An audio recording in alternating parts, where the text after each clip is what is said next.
ಈ ಸ್ಟೋರಿಯನ್ನು ಪ್ರತಿಯೊಂದು ಮಗುವಿನ ಪೋಷಕರು ಕಡ್ಡಾಯವಾಗಿ ನೋಡಲೇಬೇಕು. ಯಾಕಂದರೆ ಇದು ನಿಜಕ್ಕೂ ಹೃದಯ ಹಿಂಡುವಂತಹ ಘಟನೆ, ಇದು ಕರಳು ಚುರುಕನ್ನುವಂತಹ ಘಟನೆ. ಇದು ಮಹಡಿ ಮೇಲಿಂದ ಬಿದ್ದು ಮಗು ಗಂಭೀರ ಸ್ಥಿತಿಗೆ ಹೋಗಿ ನಿಂತಿದೆ.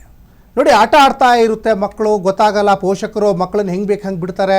ಆದರೆ ಮಕ್ಕಳು ಏನು ಮಾಡ್ತವೆ, ಎಷ್ಟು ಅಪಾಯದ ಆ ಒಂದು ಸನ್ನಿವೇಶಕ್ಕೆ ದಾರಿ ಮಾಡಿಕೊಡ್ತವೆ ಕೆಲವೊಂದು ವಿಚಾರಗಳು. ಅಂದರೆ ಈ ಸ್ಟೋರಿ ನೋಡಲೇಬೇಕು ಪ್ರತಿಯೊಬ್ಬರು. ಬಟ್ಟೆ ಅಂಗಡಿಯಲ್ಲಿ ಆಟ ಆಡ್ತಾ ಇದ್ದಂತಹ ಮಗು ಕೆಳಗೆ ಬಿದ್ದು ಗಂಭೀರವಾಗಿ ಗಾಯಗೊಂಡಿದೆ. ಯಾಕಂದರೆ ಗೊತ್ತಿರಲ್ಲ ಪಾಪ, ಬಟ್ಟೆ ವ್ಯಾಪಾರ ಮಾಡ್ತಾ ಇರ್ತಾರೆ, ಪೋಷಕರು ಮಗುವಿನ ಮೇಲೆ ಒಂದು ಗಮನ ಕೊಟ್ಟಿರಲ್ಲ.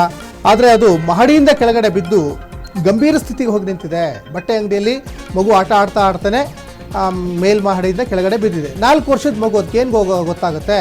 ಗಗನ ಸಿಂಧು ಅಂತ ಮಗುವಿನ ಹೆಸರು. ಇನ್ನು ಪಿಳ್ಳಪ್ಪ ಕಾಂಪ್ಲೆಕ್ಸ್ನ ಬಟ್ಟೆ ಅಂಗಡಿಯಲ್ಲಿ ನಡೆದಿರುವಂತಹ ದುರ್ಘಟನೆ ಇದು. ಚಿಕ್ಕಬಳ್ಳಾಪುರ ಮೂಲದ ಗಗನ ಸಿಂಧು 4 ವರ್ಷ ಗಂಭೀರವಾಗಿ ಗಾಯಗೊಂಡಿದೆ. ಗ್ರಿಲ್ ಹತ್ತಿ ಆಟ ಆಡ್ತಾ ಇದ್ದ ವೇಳೆ ಆಗಿರುವಂತಹ ಅವಘಡ ಇದು. ಇನ್ನು ಒಂದು ಕಡೆ ಈಗ ಅವರ ಪೋಷಕರು ಬಟ್ಟೆ ಖರೀದಿಯಲ್ಲಿ ನಿರತರಾಗಿದ್ದರು. ಹಲವು ಬಾರಿ ಮಗುವಿನ ಕಡೆ ಗಮನ ಕೊಟ್ಟರೂ ಕೂಡ ಅವರು ಒಂದು ಕಡೆ ಈಗ ಪರ್ಚೇಸ್ ಮಾಡ್ತಾಯಿದ್ರು. ಹೇಳಿ ಕೇಳಿ ಮಹಿಳೆಯರು ಬಟ್ಟೆ ಅಂಗಡಿಗೆ ಹೋದರೆ ಕೇಳಬೇಕಾ, ಅವರು ಯಾವ್ದು ತಗೊಳ್ಬೇಕು ಯಾವ್ದು ಬಿಡಬೇಕು ಅಂತ ಗೊತ್ತೇ ಆಗಲ್ಲ. ಹಾಗಾಗಿ ತಮ್ಮ ಜೊತೆ ಯಾರು ಬಂದಿದ್ದಾರಂತನೂ ಮರ್ತು ಬಿಡ್ತಾರೆ. ಇಲ್ಲೂ ಹಾಗೆ ಆಗಿರ್ತದೆ. ಮಗುನ ಅವ್ರ ಪಾಡಿಗೆ ಅವರು ಅಲ್ಲಿ ಪರ್ಚೇಸ್ ಮಾಡ್ತಾ ಇದ್ದಾರೆ, ಮಗು ಅದ್ರ ಪಾಡಿಗೆ ಅದು ಪಾಪ ಆಟ ಆಡ್ತಾ ಇದೆ. ದೃಶ್ಯಾವಳಿಯಲ್ಲಿ ಗಮನಿಸ್ತಾ ಇದ್ದೀರಾ, ಕ್ಲಿಯರಲ್ಲಿ ಗೊತ್ತಾಗ್ತಾ ಇದೆ. ಅದು ಮೇಲ್ಗಡೆಯಿಂದ ಕೆಳಗಡೆ ಬಿದ್ದು ಗಂಭೀರವಾಗಿ ಗಾಯಗೊಂಡಿರುತ್ತೆ.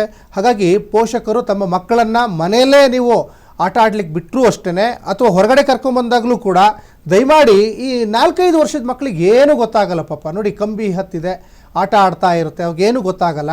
ಆವಾಗ ರಪ್ಪ ಅಂತ ಕೆಳಗಡೆ ಬಿದ್ದಿದೆ. ಇದು ಪಿಳ್ಳಪ್ಪ ಕಾಂಪ್ಲೆಕ್ಸ್ನ ಬಟ್ಟೆ ಅಂಗಡಿಯಲ್ಲಿ ಆಗಿರುವಂತಹ ದುರ್ಘಟನೆ ಇದು. ನೋಡಿ, ಇಂಥ ಅನೇಕ ಸನ್ನಿವೇಶಗಳನ್ನು ಗಮನಿಸ್ತಾ ಇರ್ತೀರ ಮಾಧ್ಯಮದಲ್ಲಿ.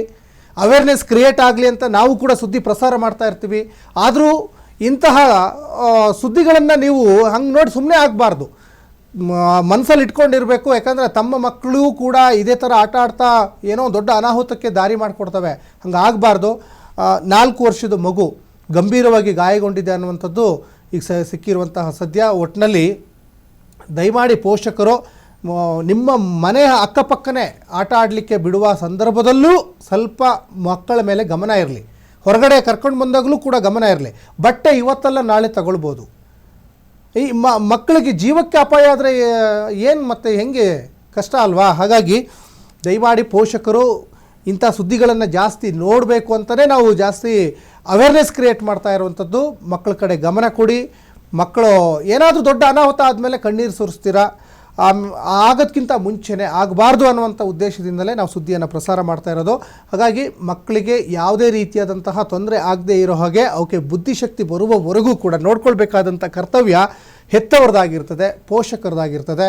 ಹಾಗಾಗಿ ದಯಮಾಡಿ ತಮ್ಮ ಮಕ್ಕಳನ್ನು ಆದಷ್ಟು ನಿಮ್ಮ ಕೇರಲ್ಲೇ ಅವರನ್ನು ಬೆಳೆಸೋದು ತುಂಬ ಒಳ್ಳೆಯದು. ನೋಡಿ, ಇದು ಚಿಕ್ಕಬಳ್ಳಾಪುರದಲ್ಲಿ ಆಗಿರುವಂಥ ಒಂದು ಘಟನೆ ಇದು. ಈಗ ಸ್ಥಳೀಯ ಆಸ್ಪತ್ರೆಯಲ್ಲಿ ಪ್ರಾಥಮಿಕ ಚಿಕಿತ್ಸೆ ಮಗುವಿಗೆ ಕೊಡಿಸ್ತಾ ಇದ್ದಾರೆ ಅನ್ನೋದು ಗೊತ್ತಾಗ್ತಾ ಇದೆ.